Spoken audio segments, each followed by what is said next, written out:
Menteri Keuangan Purbaya Yudi Sadewa terus tancap gas menjalankan sejumlah kebijakan untuk mendorong pertumbuhan ekonomi. Sejalan dengan langkah itu, Purbaya melakukan bersih-bersih di kementeriannya. Ya, Purbaya tak mau ada anak buahnya yang nakal melakukan penyelewengan. Bersih-bersih terus dikencarkan pada pegawai pajak hingga bea cukai. Selengkapnya dalam ulas utas Purbaya bikin pegawai nakal susah tidur.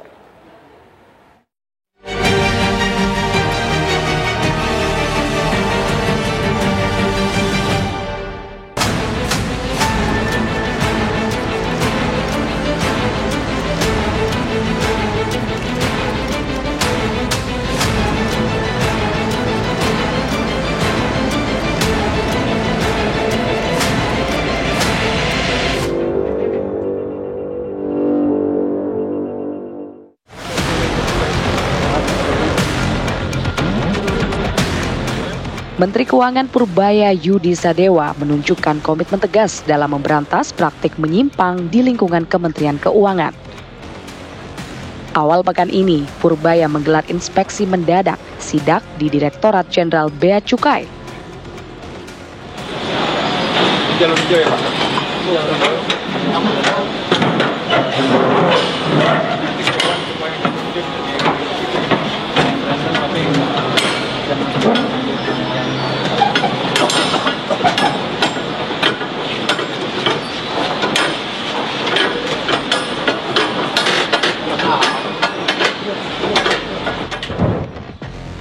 Purbaya menyisir Pelabuhan Tanjung Priok, Jakarta Utara. Ia memeriksa langsung proses arus barang di jalur hijau ke Pabeanan.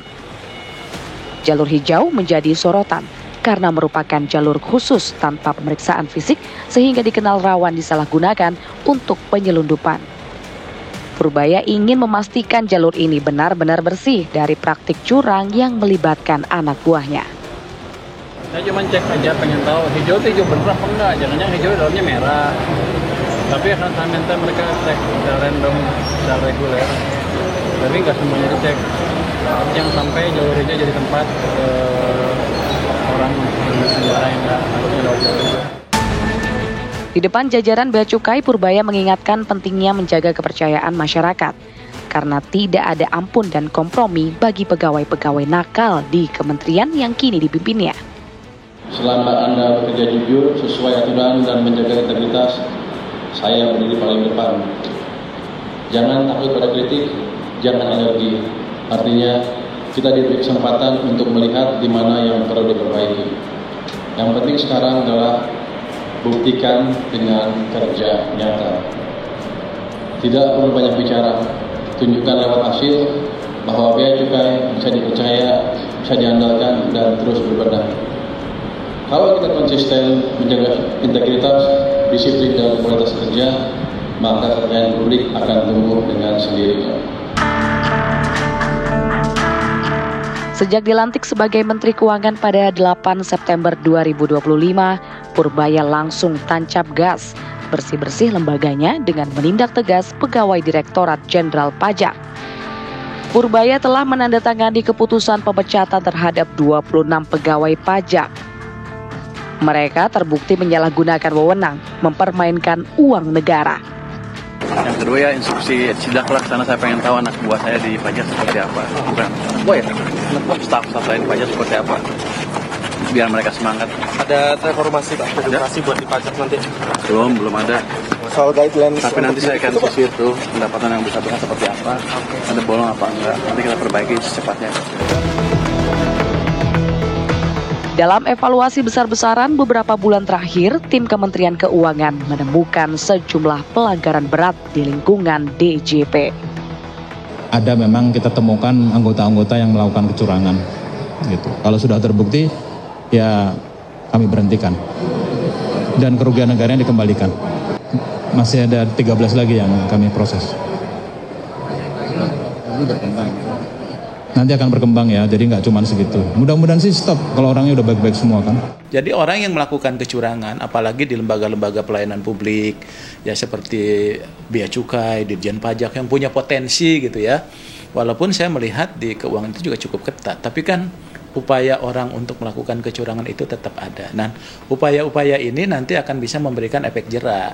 Jadi bukan hanya, ini jadi contoh ya, jadi bukan hanya untuk teman-teman di Kementerian Keuangan, tapi juga di kementerian lembaga yang lain. Dan saya kira langkah-langkah masif ini sudah dilakukan. Menteri Keuangan juga merealisasikan janjinya membuka layanan pengaduan bagi masyarakat terkait layanan perpajakan dan bea cukai. Layanan pengaduan via WhatsApp itu dinamakan Lapor Pak Purbaya. Biar aja. Kalau kan pembersihan di situ, message-nya adalah ke teman-teman pajak yang lain, sekarang bukan saatnya main-main lagi. Saya akan random ke tempat beberapa bea cukai. Kita lihat, yang penting distorsi ke pasar hilang. Jadi barang-barang selundupan itu nggak ada lagi. Yang ilegal-ilegal itu saya akan beresin.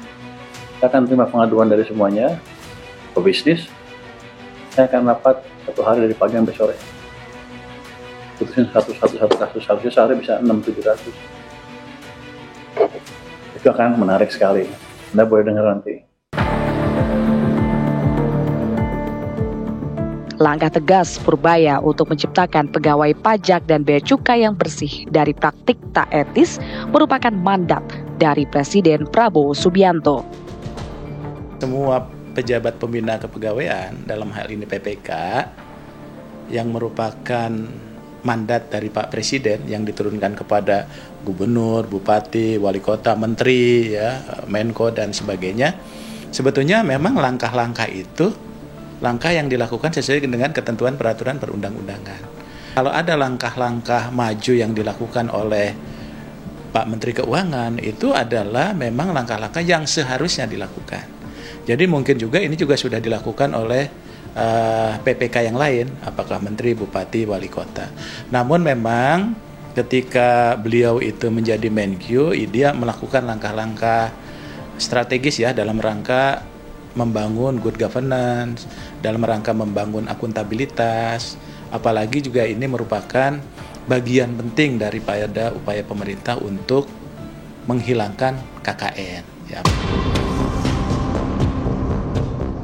Langkah bersih-bersih yang digencarkan Menteri Purbaya menjadi momentum memulihkan kepercayaan publik. Karena faktanya, kredibilitas Kemenkyu, terutama di sistem pajak nasional, tengah membutuhkan pembenahan tegas. Langkah-langkah untuk membenahi pegawai-pegawai beliau ya, khususnya di Dirjen Pajak, ini momentum kalau buat kami, momentum untuk pemulihan kepercayaan publik gitu, karena kredibilitas Kementerian Keuangan ya, terutama di sistem perpajakan nasional, ini harus ada pembenahan secara tegas, tindakan tegas, kemudian penguatan bagaimana persepsi publik itu harus dibangun secara serius, dan bagaimana nanti ke depan fiskal yang akan jadi akuntabel itu harus Pak Menteri harus mencoba untuk mengarah ke sana. Reformasi budaya organisasi khususnya di Dirjen Pajak ya. Nah ini tentu akan berdampak nanti kepada optimalisasi perpajakan dan bagaimana nanti menghadapi tantangan perpajakan tahun 2026. Di tengah upaya bersih-bersih pegawai pajak hingga bea cukai, Menteri Purbaya juga menebar janji manis untuk mereka yang berkinerja tinggi. Purbaya akan memberi penghargaan seperti bonus pada para pegawai pajak jika rasio pajak menyentuh 12%. Rasio pajak yang tinggi menunjukkan kemampuan negara menyediakan barang dan layanan publik tanpa bergantung pada utang.